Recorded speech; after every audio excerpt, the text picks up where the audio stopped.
एक बेटा और पिता की कहानी। एक बार एक जवान बेटा और बूढ़ा पिता एक बागीचे में टहलने के लिए गए। बूढ़े पिता ने बेटे से कहा कि वो अब थक चुका है, इसलिए कुछ देर बैठना चाहता है।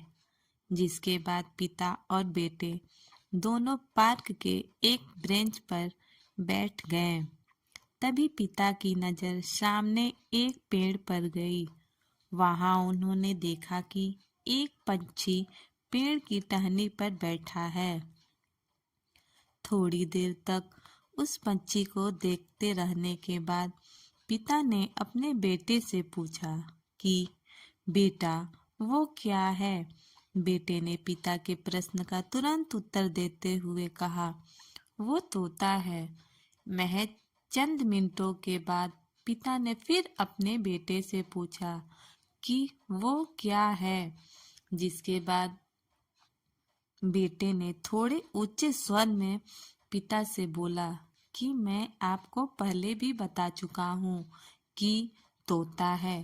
थोड़ी देर बाद बूढ़े बाप ने फिर अपने उसी प्रश्न को दोहराया और पेड़ की टहनी पर बैठे पक्षी को दिखाकर पूछा कि वो क्या है। अब बेटे को गुस्सा आ गया। वो चिल्लाते हुए अपने पिता से कहने लगा कि पापा, क्या आपको कुछ समझ में नहीं आ रहा या आपको कुछ सुनाई नहीं दे रहा।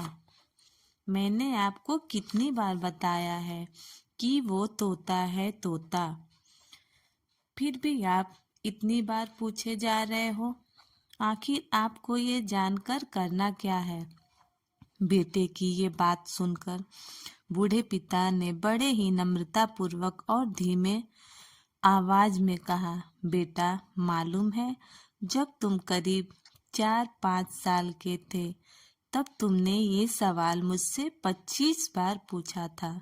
और ये सवाल पूछते वक्त तुम मुझे इतने प्यारे लग रहे थे कि मैं तुम्हें हर सवाल पर तुम्हारे गाल पर एक किस देता और तुम्हें जवाब देते हुए कहता कि वह तोता है।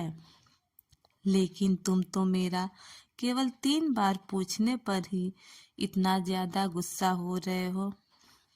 दोस्तों, ये तो सिर्फ एक कहानी है, लेकिन वास्तव में कई लोग अपने माता पिता के बूढ़े हो जाने पर उनके साथ अच्छा व्यवहार नहीं करते।